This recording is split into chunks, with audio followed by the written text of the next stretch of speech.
இயேசு கிறிஸ்துவில் பிரியமான சகோதர சகோதரிகளே, எல்லாரும் நல்லா இருக்கிறீங்களா? நல்லா ஒரு ஜோர கை தட்டலாமா?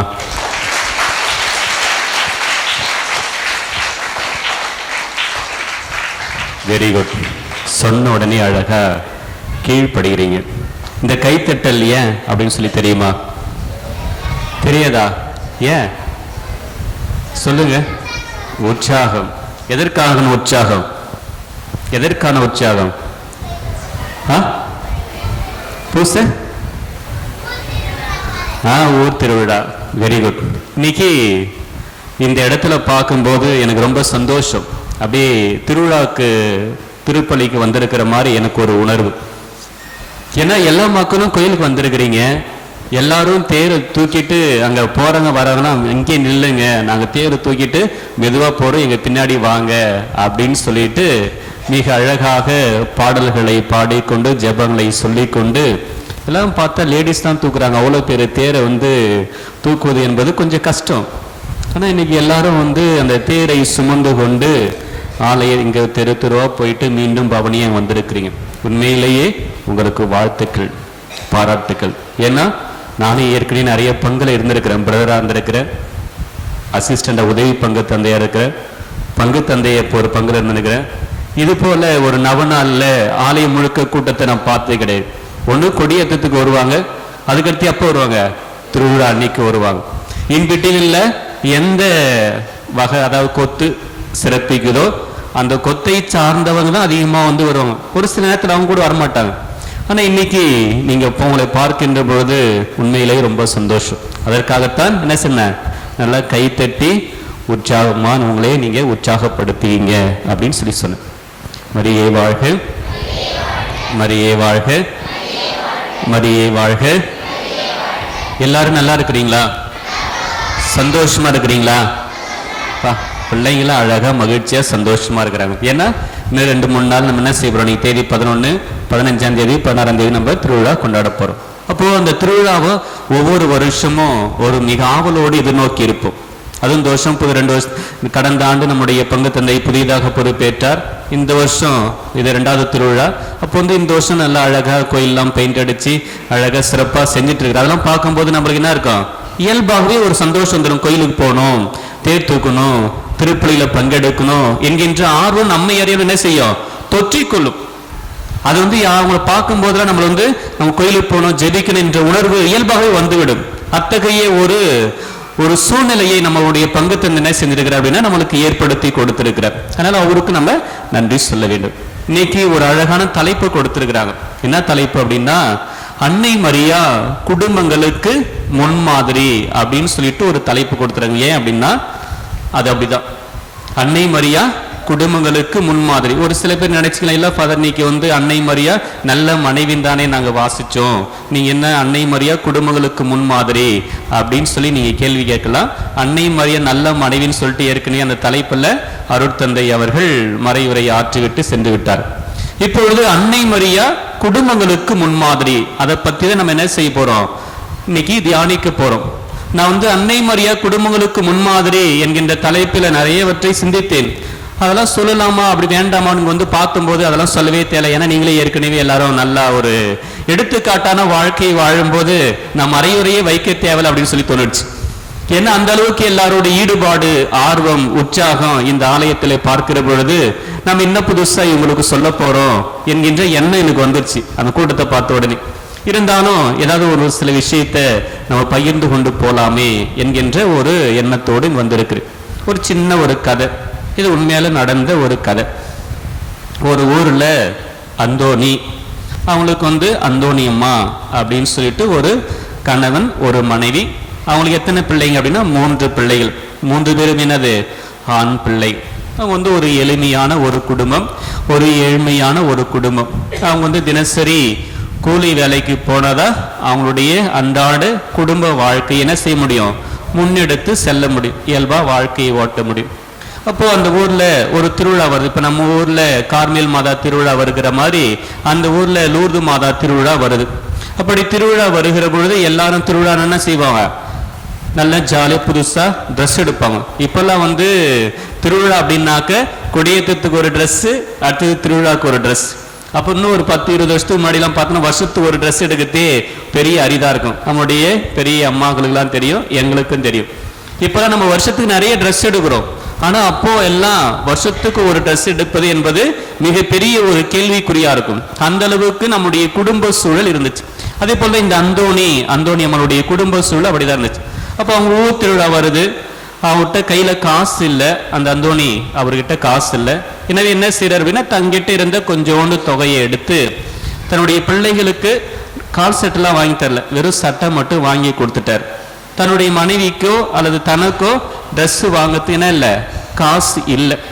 எனவே தன்னுடைய பிள்ளைகளை அழகா ட்ரெஸ் எல்லாம் போட்டு விட்டு அவங்களுடைய பிள்ளைகளை திருவிழா திருப்பலிக்கு அனுப்பி வச்சுட்டாங்க அந்த அந்தோணியம்மா என்கின்ற அந்த தாய். பிறகு இவர் என்ன செய்யறாங்க அப்படின்னா, அவங்ககிட்ட ஒரு சேரீ இருக்குது. அந்த சேரீ என்ன பார்த்தோம் அப்படின்னா வெளுத்து போய் சாயம் போய் அங்கே இங்கேயும் லைட்டா என்ன செஞ்சிருக்குன்னா கிழிஞ்சு போயிருக்குது. அப்போ அந்த கிழிஞ்ச இடத்துல என்ன செய்யறாங்கன்னாக்க அவங்க லைட்டா நம்ம கையில் ஊசி நூலாக வச்சிருப்போம். இப்போல்லாம் ஊசி நூல் யாரும் வச்சிருக்க மாட்டோம். கிழிஞ்சிச்சுன்னா தூக்கி குப்பையில் போட்டுருவோம், இல்லைன்னா கறி துணைக்கு பயன்படுத்துவோம், இல்லை ஏதாவது துடைக்கு பயன்படுத்துவோம். அப்போல்லாம் கிழிஞ்சிச்சுனால என்ன செய்வாங்க, அழகாக தச்சு அதை போட்டுட்டு போவாங்க. அப்போ இந்த அந்தோணியம்மா என்ன செய்யறாங்க அப்படின்னா, அந்த ட்ரெஸ் அழகா துவைச்சி அதை தச்சு அவங்க அழகா பக்தி பற்றுதலோடு என்ன செய்யறாங்க அப்படின்னா ஆலயத்துக்கு போறாங்க. அப்படி ஆலயத்துக்கு போகும்போது நம்ம என்ன செய்வோம், நிறைய பேர் ஆலயத்துக்கு போவாங்க. அப்போ அவங்க தெருவிலிருந்து ஆலயத்தை நோக்கி போகும்போது அந்த தெருவிலிருந்து ஒரு சில பெண்மணிகளும் ஆலயத்துக்கு வராங்க. அவங்களாம் கொஞ்சம் பணக்கார பெண்மணிகள் அவங்கள விட சற்று வசதியில் உயர்ந்தவர்கள். அவங்க பார்த்தீங்கன்னா அந்தோணியம்மா திருவிழா அதுவும் கிழிஞ்ச துணியை போட்டுக்கிட்டு மினிக்கிட்டு வர அப்படின்னு சொல்லாம, என்ன திருவிழா அதுவும் கேளமா ஒரு கிழிஞ்ச துணியை போட்டுட்டு வர, இதை பார்த்தா அந்த கடவுளுக்கே என்ன இருக்கும், அசிங்கமா இருக்கும், நீ ஏன் அந்த கிழிஞ்ச துணியை போட்டுட்டு வர அப்படின்னு சொல்லிட்டு அந்த பணக்கார பெண்மணி என்ன செய்யறாங்க அப்படின்னா அந்த அந்தோணியம்மா பார்த்து ரொம்ப கேவலமா இழிவா பேசுறாங்க. பேசினோடனே அந்த வார்த்தை என்னாச்சு அப்படின்னா அந்த அந்தோணியம்மா என்கின்ற தாய் ரொம்ப பாதிச்சிச்சு. அவங்க அங்கேயே அழுதுட்டு அப்படியே மெதுவா கோயிலுக்கு போயிட்டு கண்ணீரோடு அப்படியே பின் பக்கத்துல உட்காந்துட்டாங்க. கோயிலுக்கு முன்னாடி உட்காராங்க. ரொம்ப பக்தி நிறைந்த அந்த பெண்மணி அன்னைக்கு அந்த மனசு காயப்படுத்துற மாதிரி பேசிட்டனால ஆலயத்துக்கு முற்றத்திலே உக்காந்துட்டு அழுதுட்டே இருக்கிறாங்க. பூசை முடிஞ்சோடனே நேராக இது போல மாதா கிட்ட ஜெபிச்சுட்டு மீண்டுமாக தன்னுடைய வீட்டுக்கு போறாங்க. அப்போ போன உடனே அவங்களுடைய கணவர் அந்தோணி அந்த தன்னுடைய மனைவியை பார்த்து சொல்லாரு, தப்பா எடுத்துக்காத, இந்த வருஷம் திருவிழாவுக்கு உனக்கு ட்ரெஸ்ஸு வாங்கி கொடுக்க முடியல, அது எனக்கு ரொம்ப வருத்தமா இருக்குது அப்படின்னு சொன்ன உடனே அந்த அந்தோணி அவருடைய மனைவிக்கு இயல்பா கண் தனி வந்துடுச்சு. ஆனால் அதை கணவர் பக்கத்தில் என்ன செஞ்சிட்டாங்க அப்படின்னா தொடச்சிட்டு, இல்லைங்க பரவாயில்லைங்க. அவங்க சொல்ற வார்த்தையை பாருங்க, அன்னை மரியா ஆசிரியத்தில் வாழ்ந்தாங்கல்ல நம்ம அன்னை மரியா, அவங்க என்ன தினமும் பட்டு புடைய உடுத்திட்டா கோயிலுக்கு போனாங்க? இல்லை, அவங்களும் ஒரு ஏழ்மையான குடும்பத்தில் தானே பிறந்தாங்க. அவங்களுடைய மகனை சிலுவையில எல்லா விதத்திலும் துன்புறுத்தி அசிங்கப்படுத்தி சாவடிச்சாங்க. அதை விட பெரிய அசிங்கமா எனக்கு ஏற்பட்டுடுச்சு. இல்லை, இதெல்லாம் ஒரு பெரிய அசிங்கமா? நமக்கு தான் கடவுள் 3 பிள்ளைகளை நல்லா கொடுத்திருக்கிறாரே, குடும்பமா சேர்ந்து ஜெபிக்க ஒரு குடும்பம் இருக்கு, இதை விட பெருசா நமக்கு என்ன வேணும் அப்படின்னு சொல்லிட்டு அந்த பெண்மணி தன்னுடைய கணவரை பார்த்து சொன்னதாக நாம் பார்க்கிறோம். அன்புக்குரிய சகோதர சகோதரிகளே, இது உண்மையிலும் நடந்த ஒரு நிகழ்வு. இது ஒரு சில பேருக்கு ஒரு 20-30 ஆண்டுகள் பின்னோக்கி சென்று பார்ப்பதற்கு உதவியா இருக்கும். நம்முடைய குடும்பத்துல நானும் அப்படிப்பட்ட ஒரு சூழலில் இருந்து வளர்ந்தவன் தான். அப்படி நம்மளுடைய வாழ்க்கையில நாம் பார்க்கிற பொழுது நம்முடைய குடும்பம் எப்படி இருக்க வேண்டும் என்றால் ஜெபிக்கின்ற குடும்பமாக இருக்கணும். எல்லாரும் ஒருங்கிணைந்து அமர்ந்து வாழ்கின்ற பகிர்ந்து கொள்ளுகின்ற ஒரு குடும்பமாக இருக்க வேண்டும் என்ற அழைப்பினை இன்றைய வாசகங்கள் தரும். இன்றைக்கு நம்ம எப்படிப்பட்ட உலகத்துல வாழறோம் சொல்லுங்க பார்ப்போம். இன்னைக்கு நம்ம எப்படிப்பட்ட உலகத்துல வாழறோம்? எல்லாரும் என்ன வச்சுக்கிறீங்க கையில்? என்ன வச்சுக்கிறீங்க? செல்போன். மறந்துடக்கூடாதுங்க, செல்போன். என்ன செல்போன்? அது செல்போன் தான் நம்ம சொல்றோம். அந்த செல்போன் இன்றைக்கு கணினி உலகத்தை தாண்டி டிஜிட்டல் உலகத்துல இருக்கிறோம். கணினி உலகத்தை தாண்டி டிஜிட்டல் உலகம். அப்படியே ஃபிராக்ஷன் ஆஃப் செகண்ட் எல்லாத்தையும் நம்ம என்ன செஞ்சிடும், யார்கிட்ட பேசணுமோ என்ன பண்ணணுமோ எல்லாத்தையும் இங்க இருந்து முடிச்சிடும் வேலையை. அங்க போன் கூட அவசியம் இல்லை, எல்லாத்தையும் இங்க இருந்தே நம்ம வேலையை முடிச்சிடும். அப்ப டிஜிட்டல் உலகத்துல இருக்கிறோம். இன்னொன்னு என்ன ஆயிடுச்சு, செயற்கை நுண்ணறிவு AI என்கின்ற உலகத்துல நம்ம வாழ்ந்து கொண்டிருக்கிறோம். இன்னைக்கு ஏதாவது ஒண்ணு வேணும் அப்படின்னு சொன்னா கம்ப்யூட்டர்ல போட்டீங்க அப்படின்னா டக் டக்குன்னு டைப் பண்ணினா போதும், நீ எதையுமே செய்ய தேவை, அதே எல்லாத்தையும் கொடுத்துரும். ஒரு பிக்சர் ரெடி பண்ணி கொடு, என்னுடைய காதலருக்கு ஒரு அழகான காதல் கவிதை எழுதி கொடு அப்படின்னா நீ எழுதி தர தேவையில்ல, அதுவே ஆட்டோமேட்டிக் எழுதி உன்னுடைய பேரை போட்டு உன்னுடைய போட்டோ போட்டு எல்லாத்தையும் அழகா கொடுத்துரும். நீ உன்னுடைய கணவருக்கும் உன்னுடைய மனைவிக்கும் உன்னுடைய காதலருக்கும் கொடுக்கிற மாதிரி என்ன செஞ்சிடலாம், அதை அழகா அனுப்பி நீ பரிசு பாராட்டும் பெற்று விடலாம். அந்த அளவுக்கு இன்றைக்கு தொழில்நுட்பம் வளர்ந்து விட்டது. இப்படி இந்த தொழில்நுட்பம் வளர்ந்துவிட்ட காலத்தில் நம்முடைய குடும்பம் எப்படி இருக்க வேண்டும் என்பதற்கு ஒரு சிறந்த உதாரணம் எது அப்படின்னா நம்முடைய தாய் அன்னை மரியாதை. ஏறக்குறைய 2000 வருஷத்துக்கு முன்னாடி எங்க வாழ்ந்தாங்க அன்னை மரியா? கரெக்டா சொல்லுங்க பாப்பா, அன்னை மரியா எந்த ஊர்ல வாழ்ந்தாங்க? நாசரேத்து ஊர்ல வாழ்ந்தாங்க. கேள்வியெல்லாம் கேட்கணும், நீங்க கரெக்டா ஞாபகத்துல வச்சுன்னு நாளைக்கு ஃபாதர் கேள்வி கேட்பாரு, அப்ப யாரெல்லாம் பதில் சொல்லிக்கலாம் அவர் மார்க் உண்டுன்னு சொல்லி ஃபாதர் சொல்லிக்கிறாரு, பரிசு உண்டுன்னு சொல்லியிருக்கிறாரு. இப்ப அன்னை மரியா எந்த ஊர்ல வாழ்ந்தாங்க? நாசரேத்து என்கின்ற ஒரு ஏழ்மையான ஒரு கிராமத்துல வாழ்ந்தாங்க. நம்ம ஊர் எப்படி இப்பதான் கொஞ்சம் போக்குவரத்து வசதியெல்லாம் இருக்குது, அதுக்கு முன்னாடி போக்குவரத்து வசதியெல்லாம் இருக்குது. அந்த மெயின் ரோட்டு போனதான் பஸ் வரும், அதுவும் டைமிங்க்கு தான் பஸ். அங்கிருந்து நம்ம ஊருக்கு வரணும்னா நடைப்பயணமா தான் வரும். நானும் இந்த ஊருக்கு நிறைய டைம் வந்திருக்கிறேன். வரும்போது சைக்கிள் வருவேன், இல்லை நடந்தா வருவேன். அப்படி வரும்போது பஸ்ல இருக்காது. அப்போ அதே போல அந்த காலத்துல நாசரேத்து என்கின்ற ஒரு ஊர்ல நம்முடைய தாய் அன்னை மரியா என்ன செய்யறாங்க, ஒரு எளிமையான ஒரு குடும்பத்தில் இருக்கிறாங்க. அப்ப அந்த எளிமையான குடும்பத்தில் வாழ்ந்த ஒரு பெண்மணி இந்த உலகம் முழுவதும் வாழ்கின்ற ஒரு குடும்பங்களுக்கு எப்படி முன்மாதிரியாக இருக்க முடியும் என்பதைத்தான் இன்றைக்கு நாம் சிந்தித்து பார்க்க வேண்டும். இன்றைய முதல் வாசகம் எந்த புத்தகத்திலிருந்து எடுக்கப்பட்டது? இசையாஸ். அதுக்கு இப்ப லேட்டஸ்ட் வார்த்தை என்னது? எசாயா. இன்றைய முதல் வாசகம் எதிலிருந்து எடுக்கப்பட்டது? எசாயா இறைவாக்கினர் நூலிலிருந்து எடுக்கப்பட்டது. எத்தனாவது அதிகாரத்திலிருந்து எடுக்கப்பட்டதுன்னு தெரியுமா? 6. பரவாயில்ல, வெரி குட். எல்லாமே கரெக்டா மனப்பாடம் பண்ணி வச்சுக்கிறேன் நினைக்கிறேன். 6ஆம் அதிகாரத்திலிருந்து எடுக்கப்பட்டிருக்கு. அப்ப எசாயா இறைவாக்கினர் எசாயா ஒரு காட்சி காண்கிறார். அந்த காட்சியில் என்ன செய்யறார் அப்படின்னா, அவர் ஒரு ஆண்டவருடைய தொங்கலாடை அந்த ஆலயத்தை நிரப்பியதாகவும் அங்கு செராபின்கள் பறந்து கொண்டிருந்ததாகவும் அவர் காட்சி காண்கின்ற பொழுது, ஐயோ நான் கடவுளை கண்டேனே, நான் தூய்மையற்ற உதடுகளை கொண்ட மனிதன், நான் தூய்மையற்ற மக்கள் மத்தியில் வாழ்கின்ற மனிதன் நான், எனவே நான் எப்படி கடவுளுடைய திருமுகத்தை காண முடியும் என்று அவர் புலம்புகிறார்.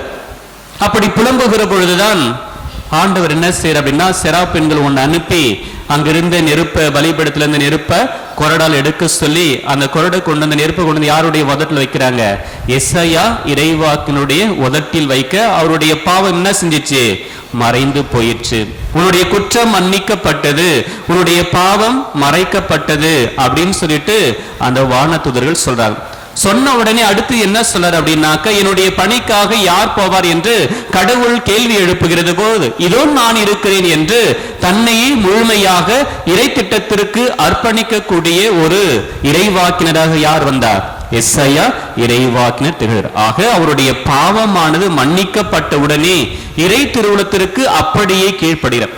அதே போலதான் அன்னை மரியா என்ன செய்யறாங்க அப்படின்னா, இறை திட்டத்திற்கு முழுமையா கீழ்ப்படுகிறாங்க. எப்போ அப்படின்னா, நாசரேத்துல வாழ்ந்து கொண்டிருக்கிற பொழுது கபிரியேல் அதிதூதர் அன்னை மரியாவுக்கு என்ன சொல்ல வராங்க?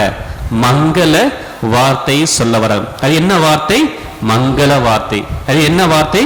மங்கள வார்த்தை. அப்போ அந்த மங்கள வார்த்தைனா என்ன அப்படின்னா, நீ கருவுற்று ஒரு மகனை பெறுவாய், அவருக்கு இயேசு என பெயரிடுவீர், அவர் பெரியவராய் இருப்பார், உன்னதராய் இருப்பார், கடவுளின் மகன் என்று அழைக்கப்படுவார் என்கின்ற ஒரு வாழ்த்து செய்தியை அன்னை மரியாவுக்கு சொல்லுகிற பொழுது அன்னை மரியா கொஞ்சம் தயக்கம் காமிக்கிறாங்க. இது எப்படி நிகழும்?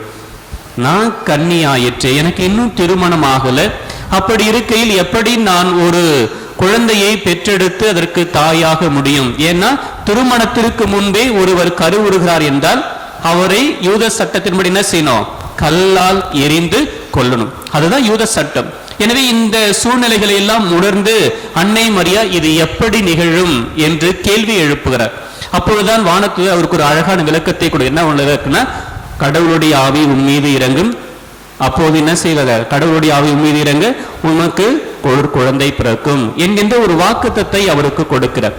பிறகு என்ன சொல்றார் அப்படின்னா, மரியா இதோ நான் ஆண்டவருடைய அடிமை, இதோ நான் ஆண்டவருடைய அடிமை, உமது திருவுளத்தின்படி எனக்கு நடக்கட்டும் அப்படின்னு சொல்லி முற்றிலுமாக கடவுளுடைய திட்டத்திற்கு அவர் தன்னை அர்ப்பணிக்கிறார். எப்படி எஸ்ஐயா இறைவாக்கினர் தன்னை இறைப்பணிக்கு அர்ப்பணித்தாரோ அதே போன்று அன்னை மரியா தன்னை கடவுளுடைய திட்டத்திற்கு முற்றிலுமாக அர்ப்பணிக்கிறார். அதுபோல இன்றைக்கு நம்முடைய குடும்பத்துல இறை திட்டத்திற்கு நம்முடைய பிள்ளைகளை, நம்முடைய குடும்பங்களை அர்ப்பணிக்கிறோமா அப்படின்னு ஒரு கேள்வி எழுது.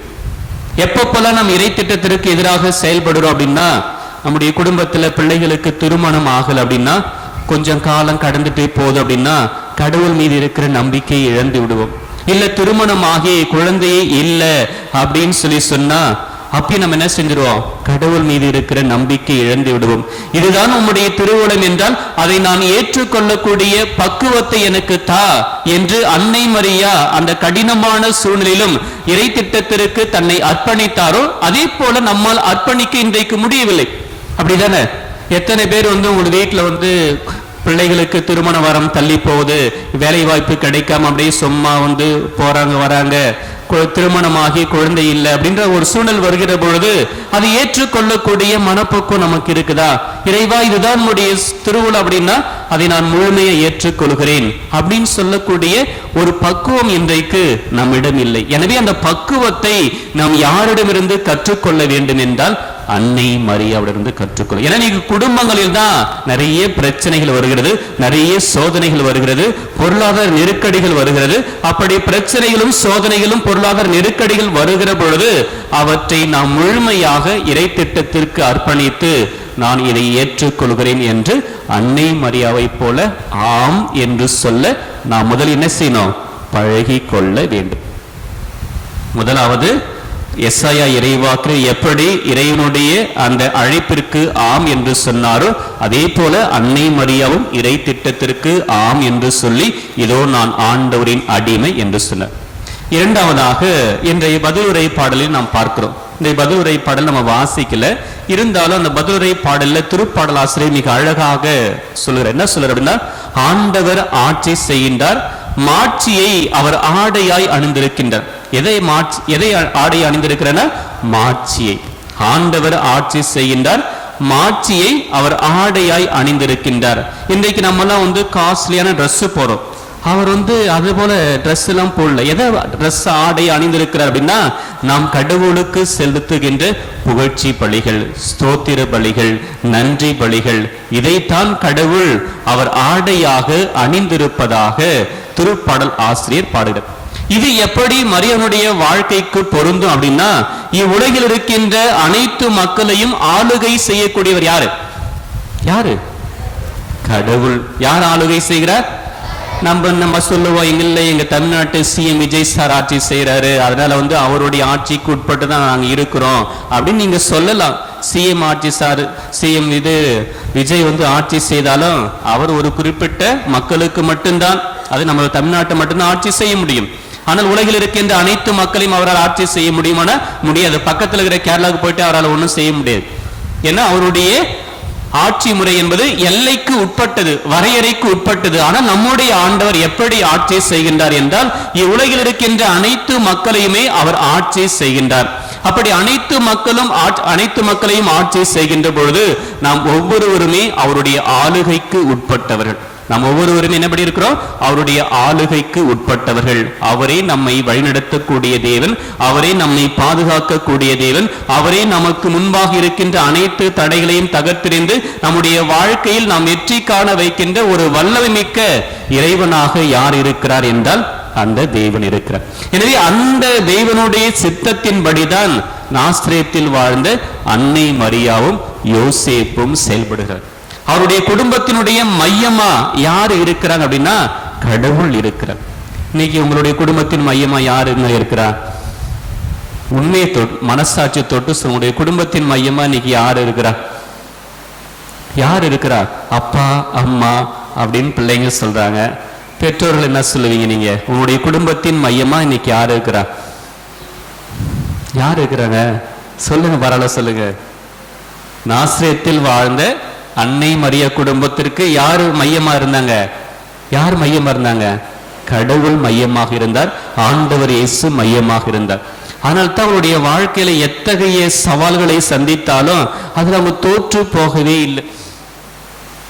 அந்த கடவுளுடைய ஆளுகைக்கு உட்பட்டு தங்களுடைய வாழ்வை அவர்கள் அமைத்து கொண்டார்கள். எங்க போகணும்னு சொன்னாலும் அங்க போனாங்க, என்ன செய்யணும்னு சொன்னாலும் அதை செஞ்சாங்க. இன்னைக்கு நம்ம அது போல இருக்கிறோம் அப்படின்னா இல்லை. இன்றைக்கு நம்மை ஆளுகை செய்யக்கூடியது எது அப்படின்னா முதல்ல மொபைல். அதை நம்ம ஏத்துக்கிறோமா? எத்தனை பேருங்க ஏத்துக்கிறீங்க? என்னுடைய வாழ்க்கையை அதிகமாக ஆளுகை செய்யக்கூடியது என்னுடைய அப்பா இல்ல, என்னுடைய அம்மா இல்ல, என்னுடைய கணவர் இல்ல, என்னுடைய மனைவி இல்ல, என்னுடைய உடன்பிறப்புல யார் என்னை அதிகமாக ஆளுகை செய்யறார்? யார் என்னை அதிகமாக ஆளுகை செய்யறார்?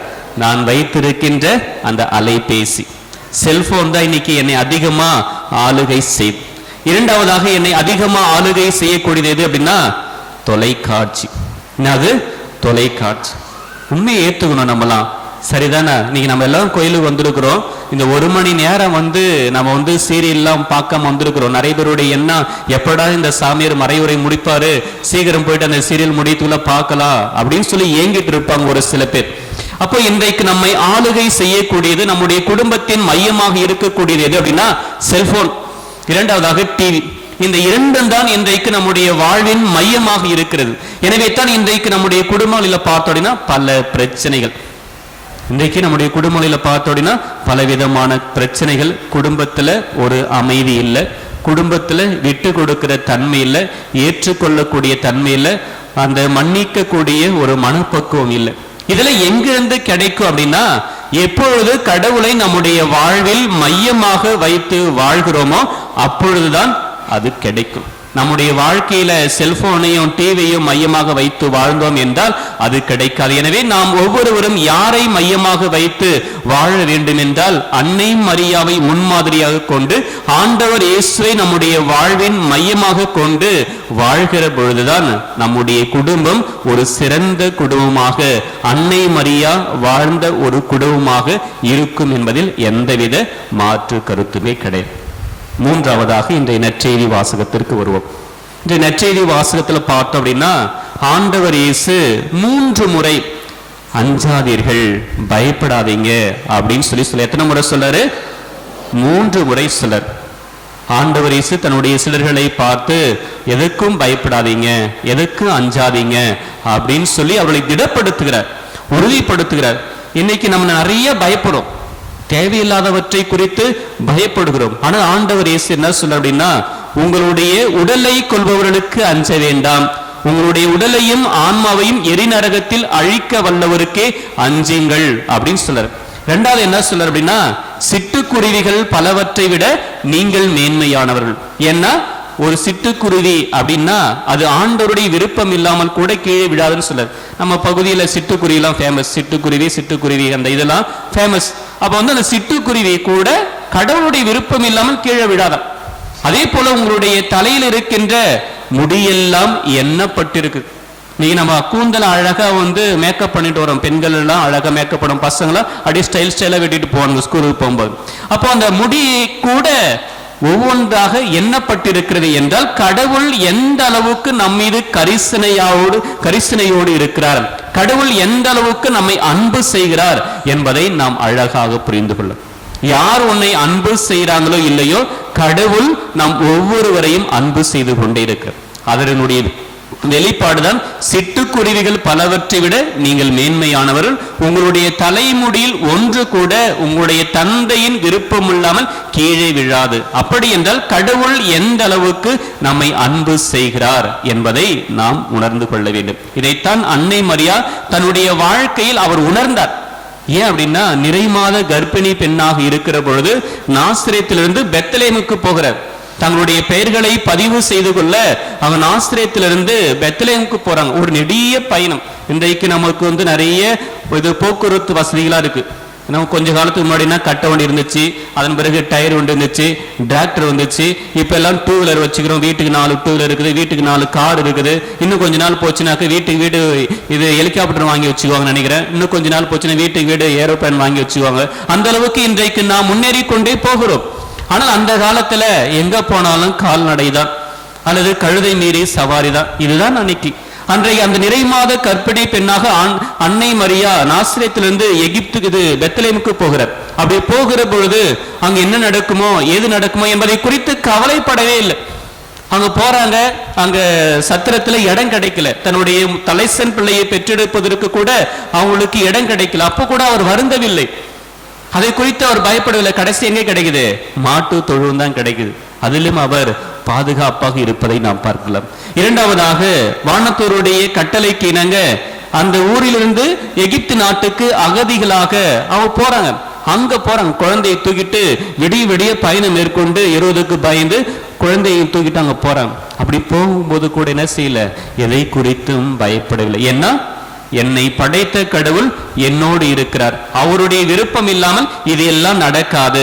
எனவே இது அனைத்தும் அவருடைய திருவுளத்திற்கு ஏற்ப நடக்கிறது என்றால் இது அனைத்திலிருந்தும் எனக்கு வெற்றி வகை சூழக்கூடிய கடவுள் என்னோடு இருக்கிறார், எனவே நான் எதை குறித்தும் பயப்பட மாட்டேன் அப்படின்னு சொல்லிட்டு அன்னை மரியா உறுதியோடு இருக்கிறார். எதை குறித்தும் அஞ்சவில்லை, எதை குறித்தும் பயப்படவில்லை. ஏனெனில் என்னை படைத்த கடவுள், என்னை அழைத்த கடவுள் என்னோடு இருக்கிற பொழுது நான் ஏன் கவலைப்படணும், நான் ஏன் கவலைப்படணும் அப்படின்னு சொல்லிட்டு அன்னை மரியா தைரியமாக இருக்கு. அந்த தைரியம் இன்னைக்கு நம்முடைய குடும்பத்துல இருக்குதா அப்படின்னு சொல்லி பார்க்கும். ஏன்னா இன்றைக்கு திருமணம் ஆன உடனே விவாகரத்து, மனமுறிவு. இன்னைக்கு திருமணமான 1 வருஷம் 2 வருஷத்துலயே கசப்பு ஏற்பட்டுடுது. என்ன இவன் கூடலாம் என்னால வாழ முடியாது, இவன் கூடலாம் என்னால இருக்க முடியாது, என்னை உற்று நான் தனியா போய்க்கிறேன் அப்படின்னு பெண்களும் சொல்கிறார்கள், ஆண்களும் சொல்கிறார்கள். அதற்கு அவருடைய பெற்றோர்களும் துணை புரிகிறார். நீ வந்துரு, இன்னும் 10 மாப்பிளையா நான் கட்டி வைக்கிறேன், இன்னும் 20 இல்ல 30 பண்ணல 100 பவுன் கூட நான் போட்டு நான் கட்டி வைக்கிறேன் அப்படின்னு சொல்லிட்டு இன்றைக்கு பெற்றோர்களும் பிள்ளைகளுக்கு என்ன செய்யறாங்க, துணை புரிகிறார்கள். எவ்வளவு கஷ்டமா இருந்தாலும் நஷ்டமா இருந்தாலும் அவன் கூட வாழு அப்படின்னு சொல்லி இன்னைக்கு சொல்லி கொடுப்பது கிடையாது. ஐயோ என் புள்ள கஷ்டப்படக்கூடாது, இதை விட சிறந்த மாப்பிள்ளைய நான் பார்த்து கொடுப்பேன், இதை விட சிறந்த பொண்ணை நான் உனக்கு கட்டி கொடுப்பேன் அப்படின்னு சொல்லிட்டு விவாகரத்து வருகிற பொழுது, மனமுறிவு வருகிற பொழுது பிரிச்சுட்டு விடுறோம். தேவையில்ல, வந்துரு, பொட்டி போட்டியெல்லாம் தூக்கிட்டு வந்துரு, நான் பார்த்துக்கிறேன் அப்படின்னு சொல்லிடும். எவ்வளவு நாள் அவங்க கூட இருப்பாங்க? அவங்க கிட்ட சொல்லணும், பொறுமையை சொல்லிக் கொடுக்க வேண்டும், சகிப்பு தன்மையை சொல்லிக் கொடுக்க வேண்டும், மன்னித்து ஏற்றுக்கொள்ளக்கூடிய மனப்பக்குவத்தை சொல்லிக் கொடுக்கணும். நாசரேத்தில் வாழ்ந்த அன்னை மரியா தன்னுடைய பிள்ளைக்கு அதை சொல்லிக் கொடுத்தார். ஆண்டவர் இயேசுவுக்கு சொல்லிக் கொடுத்தார். ஆனால் அவர் எல்லாவற்றையும் நமக்கு மக்களுக்கு போதித்தார். எல்லா துன்பங்களையும் அனுபவிக்கின்ற பொழுது கத்தாத செம்மறி போல அவர் அமைதியா இருந்தார். அவர் முகத்துல காரி உமிழ்ந்தாங்க, அவர் ஏளனமா பேசினாங்க. பேய் பிடித்தவன், அவன் பேய்களின் நண்பன், பாவிகளின் நண்பன் அப்படின்னு சொல்லிட்டு பலவிதமான இழிவான சொல்களால் அவரை காயப்படுத்தினார். அப்பெல்லாம் ஒண்ணுமே சொல்லுது, அவருமான அவர் வேலையை செஞ்சுட்டாரு. அதெல்லாம் எங்கிருந்து கத்துக்கிட்டாங்க அப்படின்னா அன்னை மரியாவிடமிருந்து, அவருடைய குடும்பத்திலிருந்து அதை கற்றுக்கொண்டார். இன்னைக்கு நம்முடைய குடும்பத்துல பாக்குறோம், இது மனமுறிவு வந்துச்சு, அல்லது பிள்ளைகள் இன்றைக்கு நிறைய பேர் தவறான வழியில் நடக்கிறாங்க, சிறு வயதிலேயே கெட்டு போய் விடுகிறார்கள். திருமணத்தை மீறிய உறவு, திருமணத்தை தாண்டிய உறவு, திருமணத்துக்கு முந்தைய உறவு அப்படின்னு சொல்லிட்டு பல நிலைகளில் பல்வேறு வகையில் இன்றைக்கு பிள்ளைகள் திசை மாறி போய் விடுகிறார்கள். அதை குறித்து எல்லாம் இன்றைக்கு நாம் கவலைப்பட்டு கலங்கி கொண்டிருக்கிறோம். ஐயோ, என்னுடைய பிள்ளைக்கு ஒரு நல்ல எதிர்காலம் அமையாதா, என்னுடைய பிள்ளை ஒரு சிறந்த மாணவனாக மாணவியாக இந்த சமுதாயத்தில் வரமாட்டார்களா என்று நாம் ஏங்குகிறோம், அதை பற்றி கவலைப்படுகிறோம். ஆனா நம்ம என்ன செய்யல, அவர்களுக்காக ஜெபிப்பது கிடையாது, அவர்களுக்காக ஜெபிப்பது கிடையாது. இன்னைக்கு உங்களுடைய பிள்ளைக்கு மாட மாளிகைகளை கட்டி வைத்திருக்கிறீங்க, கார்லாம் வாங்கி கொடுக்குறீங்க, 2 வீலர் வாங்கி கொடுக்குறீங்க. ஆனா அவனுக்கு விசுவாசத்தை கத்து கொடுக்குறீங்களா, அவனுக்கு ஜெபம் சொல்ல கத்து கொடுக்குறீங்களா? அதுதான் இன்னைக்கு இல்லை. இன்றைக்கு நம்முடைய குடும்பங்களில் குறைவுபடுவது எது அப்படின்னா குடும்ப ஜெபம் மிக மிக குறைந்தே விட்டது. இன்னைக்கு நம்ம குடும்பத்தில் அமர்ந்து ஒரு நாளைக்கு நாங்க எல்லாரும் அமர்ந்து 5 பேருக்கு 5 பேரும் அமர்ந்து ஒரு நாளைக்கு ஒரு 10 மணி ஜெபமாவது நாங்க சொல்லிட்டு தான் படுப்போம் இல்ல சாப்பிடுவோம் அப்படின்னு சொல்லக்கூடிய குடும்பம் இன்னைக்கு அதிகமா இருக்கு.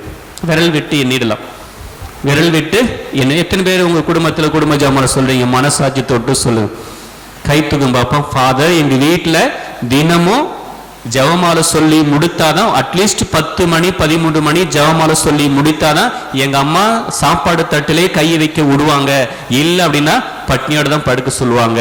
எத்தனை பேர் வீட்டுல? ஒரே ஒரு பாப்பா கை தூக்கி இருக்கிறாங்க, 2. பிரைசலார், பிரைசலார், ஹல்லேலூயா. அன்புக்குரியவர்களே, ஒன்றை மட்டும் நம்ம நல்லா ஞாபகத்தில் வச்சுக்கணுங்க. நீங்க கேரளா சைடு போனீங்கனாலும் சரி, மேங்களூர் சைடு போனீங்கனாலும் சரி, இந்த குடும்ப ஜெபமாலை இன்னும் அவங்க கண்டிப்பா ஃபாலோ பண்ணணும். நான் மேங்களூருக்கு ஒரு டைம் ஒரு சிஸ்டருடைய வீட்டுக்கு போயிருந்தேன். அப்படி போகும்போது நான் விருந்தாளியாக தான் போனேன். அப்படி போகும்போது அவங்க என்ன சொல்லிட்டாங்க அப்படின்னா, ஃபாதர் நீங்க இது ஜெபமாலை சொல்லி முடிச்சாதான் சாப்பாடு, நீங்க முதல்ல வந்து ஜெபமாலைக்கு உட்காருங்க, நீங்க விருந்தினரா இருக்கலாம் எங்க வீட்டுக்கு, ஆனா வந்து உங்களுக்கு சாப்பாடுலாம் கொடுக்க மாட்டோம், நீங்க 8 மணிக்கு சாப்பிடுவீங்க, அதுக்காக உங்களுக்கு சாப்பாடு போட்டு நாங்க அப்புறமா போய் ஜெபம் சொல்லுவோம், நீங்க டயர்டா நீண்ட தூரம் பயணம் செய்து வந்திருக்கிறீங்க, அதனால நீங்க போய் ரெஸ்ட் எடுங்க, நாங்க எல்லாத்தையும் முடிச்சுட்டு அதன் பிறகு வரோம். இல்ல, நீங்களே எங்க கூட வந்து உட்காருங்க, ஜெபமாலை சொல்லுங்க. ஜெபமாலை சொல்லி முடிச்சதுக்கு அப்புறம் தான் பந்தி அப்படின்னு சொல்லி சொன்னாங்க. ஏன்னா மொழி தெரியாது, அவங்க வந்து கொங்கணியில சொல்றாங்க. அந்த கொங்கணி மொழியில அவங்க சொன்னாலும் போயிட்டு அந்த 53 மணி ஜெபம் முடியிருந்தானையும் அவங்க கூட உட்கார்ந்திருந்தேன். இது எதை குறிக்கிறது அப்படின்னா, இன்றைக்கும் அவர்கள் நல்ல அவங்க குடும்பத்துல சந்தோஷம் இருக்குது, நிம்மதி இருக்குது, ஒற்றுமை இருக்குது அப்படின்னா ஒவ்வொரு நாளும் குடும்ப ஜெபமாலையை சொல்கிறார்கள். இன்னைக்கு நம் அன்னை மரியாவிடமிருந்து அதை தான் நாம் கற்றுக்கொள்ள வேண்டும். இன்றைக்கு பிள்ளைகளுக்கு வசதி வாய்ப்புகளை விட்டு செல்கிறோம், பணத்தை விட்டு செல்கிறோம், இடங்களை வாங்கி கொடுத்து அதெல்லாம் நீங்க பாதுகாப்பா வச்சுக்கீங்க அப்படின்னு சொல்லி கொடுக்கிறோம். ஆனால் நம்பிக்கையை கற்றுக் கொடுக்கிறோமா? ஜெபிக்க கற்றுக் கொடுக்கிறோமா? விவிலியத்தை வாசிக்க நாம் கற்றுக் கொடுக்கிறோமா? ஜெபமாலையை ஜெபிப்பதற்கு அவளுக்கு சொல்லிக் கொடுக்கிறோமா? ஒவ்வொரு நாளும் ஜெபமாலை சொன்னா தான் உங்களுக்கு சாப்பாடு உண்டுன்னு சொல்லிட்டு ஒரு கட்டாயத்தை நம்ம கொடுக்கிறோமா அப்படின்னா இல்லை. அதனால்தான் இன்றைக்கு குடும்பங்களில அந்த பொறுமையோ சகிப்புத்தன்மையோ ஏற்றுக்கொள்ளக்கூடிய ஒரு மனப்பக்குவம் இன்னைக்கு யாருக்குமே இல்லை. எனவே அன்புக்குரிய சகோதர சகோதரிகளே, நாம் அன்னை மரியாவை நம்முடைய குடும்பங்களுக்கு முன்மாதிரியாக கொண்டிருக்கிறோம் என்றால், அந்த அன்னையினுடைய வாழ்க்கையிலிருந்து நாம் எதை கற்றுக்கொள்ள வேண்டும் என்றால் 3 விஷயத்தை நம்ம கற்றுக்கொள்ளணும். என்ன அப்படின்னா, இன்னைக்கு நிறைய வீட்டில் நான் பார்த்த வரும்போது, நான் நிறைய டைம் இந்த இடத்துக்கு வந்திருக்கிறேன், அப்படி வரும்போது பார்க்கின்றேன், நிறைய வீட்டில் சுரூபம் வச்சிருக்கிறீங்க, ஒரு சில வீட்டில் வந்து அன்னை மரியாவுடைய அந்த போட்டோ வச்சிருக்கிறீங்க. அப்போ அந்த போட்டோலாம் நம்ம வச்சிருக்கிறோம், சுரூபம் வச்சிருக்கிறோம் அப்படின்னா, அந்த அன்னை மரியாவை பார்க்கின்ற பொழுதுல ஏதாவது ஒரு உணர்வு நமக்கு வரணும். அந்த அன்னை மரியா அமைதியோடு இருந்தாங்க, எல்லாவற்றுக்கும் கீழ்ப்படிந்தாங்க. இன்றைக்கு அந்த அமைதி என்கிட்ட இருக்குதா? கடவுளுடைய வார்த்தைக்கு கீழ்ப்படுகின்ற குணம் என்னிடம் இருக்கிறதா அப்படின்னு சொல்லி முதல்ல நம்ம சிந்தித்து பார்க்கணும். இரண்டாவதாக, இன்றைய முதல் வாசகத்தில் எசாயா இறைவாக்கினர் சொல்கிறார், ஐயோ நான் தூய்மையற்ற உதடுகளை கொண்ட மனிதன். நான் என்ன உதடுகளை கொண்ட மனிதன்? தூய்மையற்ற உதடுகளை கொண்ட மனிதன். இன்னைக்கு நம்ம எல்லாரும் எப்படி இருக்கிறோம்? அந்த தூய்மையற்ற உதடுகளை கொண்ட மனிதர்களாகத்தான் இருக்கிறோம். ஆனா அன்னை மரியா தூய்மையற்ற உதடுகளை கொண்டு பரிசுத்தமான உதடுகளை கொண்டிருந்தார். இன்னைக்கு திருப்பாடல் பாடுவதற்கு பதிலாக அன்னை மரியாவின் புகழ்ச்சி கீதத்தை பாடினீர்கள். ஆண்டவராம் என் கடவுளை என் மனம் போற்றி பெருமைப்படுத்துகிறது, என் மீட்பராம் கடவுளை நினைத்து பெருவகை கொள்கிறது என்று நாம் பாடல் பாடணும். அன்னை மரியா அவருடைய உதடு தூய்மையாக இருந்தது, ஆனால் தான் அவர் கடவுளை போற்றி புகழ்ந்து பாட முடிந்தது. இன்றைக்கு நம்முடைய வாயிலிருந்து வரக்கூடிய வார்த்தை என்ன? இன்னைக்கு நம்ம வாயிலிருந்து வரக்கூடிய வார்த்தையில் கணவன் மனைவிக்கு இடையான உரையாடலாக இருக்கட்டும், பெற்றோர் பிள்ளைகளுக்கு இடையான உரையாடலாக இருக்கட்டும், எப்படிப்பட்ட வார்த்தை வருது? நீங்க சொல்லுங்க பார்ப்போம். ஃபர்ஸ்ட் எடுத்தோன்னே கெட்ட வார்த்தை தான் வரும். பிள்ளைகளை கூட இன்னைக்கு ஒரு சில பெற்றோர் வந்து டேஷ்போர்டு தான் கூப்பிடுவாங்க, இங்கே வாடா அப்படின்னு தான் கூப்பிடுவாங்க. கோவத்துலன்னா அதில் ஒரு பெரிய கெட்ட வார்த்தை போட்டு தான் கூப்பிடுவாங்க. இல்லைன்னா அம்மா சரி நீங்க வா, நாசமா பண்ணுங்க வா அப்படின்னு தான் கூப்பிடுவாங்க. அப்ப இதெல்லாம் நம்மளுடைய பிள்ளைகளுக்கு நம்ம என்ன சொல்றோம்? டிரான்ஸ்பர் அடுத்து கொடுக்குறோம், அடுத்த தலைமுறைக்கு நம்ம விட்டுட்டு சொல்ல, எதை? கெட்ட வார்த்தையை விட்டுட்டு செல்றோம், அதாவது சாபத்தை விட்டு செல்றோம், கோபத்தை விட்டு செல்கிறோம். அதுதான் நம்மளுடைய பிள்ளைகளுக்கு நாம் விட்டு செல்லக்கூடிய மக்களாக குடும்பமாக இன்றைக்கு இருக்கிறேன். அப்படிப்பட்ட வார்த்தைகளை நம்முடைய வாழ்க்கையில பயன்படுத்தக்கூடாது. எது? கெட்ட வார்த்தை பிள்ளைகள் முன்னாடி பேசக்கூடாது, மற்றவர்களை அவர்கள் முன்னாடி சபிக்க கூடாது, அவர் முன்னாடி கோபப்படக்கூடாது. மாறாக என்ன செய்யணும்? நம்முடைய வாயிலிருந்து வரக்கூடிய வார்த்தைகள் மற்றவர்களுக்கு வாழ்வை கொடுக்கக்கூடியதாக இருக்கணும், தூய்மையான வார்த்தைகளாக இருக்கணும். அப்படி இருந்துச்சுன்னா மட்டும்தான் நம்முடைய வாழ்க்கை அன்னை மரியா சொல்லுகின்றபடி ஒரு சிறந்த குடும்பமாக இருக்கும். எனவே அன்புக்குரியவர்களே, இந்த நாசரேத்தில் வாழ்ந்த அன்னை மரியாவை நம்முடைய வாழ்வின் முன்மாதிரியாக கொண்டு வாழ எல்லாவற்றுக்கும் மேலாக இறை சித்தத்திற்கு நம்மை அர்ப்பணிக்க வேண்டும். அன்னை மரியா தன்னுடைய பிள்ளைக்கு அனைத்தையும் கற்றுக் கொடுத்தார். ஜெபிப்பதில், மற்றவர்களோடு உரையாடுவதில், பழகுவதில், மன்னிப்பதில், மற்றவர்களுக்கு கருணை காட்டுவதில், இரக்கம் காட்டுவதில், பரிவோடு செயல்படுவதில் என்று அனைத்திலும் அன்னை மரியா முன்மாதிரியாக இருந்தார். இன்றைக்கு நீங்கள் உங்களுடைய பிள்ளைக்கு முன்மாதிரியாக இருக்கிறீர்களா? அப்படி இல்லை என்று சொன்னால் அன்னை மரியாதை ஜெபிப்போம். அம்மா தாயே, குடும்பங்களின் அரசியே, எங்களுக்கு உம்முடைய அருளை கொடுங்க, எங்களுக்காக பரிந்து பேசுங்க. அன்றைக்கு நாசரேத்தில் குடும்பத்தில் காணப்பட்ட அதே அன்பு, அமைதி, விட்டு கொடுத்தல், புரிதல், ஏற்றுக்கொள்ளுதல், மன்னித்து வாழ்தல், இந்த பண்புகளில் எங்களுடைய குடும்பங்களும் வளர ஆசிரை தாரும் என்று தொடர்ந்து இந்த தெய்வீக திருப்பலியில் பக்தியோடு மன்றாடுவோம். இறைமகன் இயேசு என்றென்று வாழ்த்து பெறுவாராக.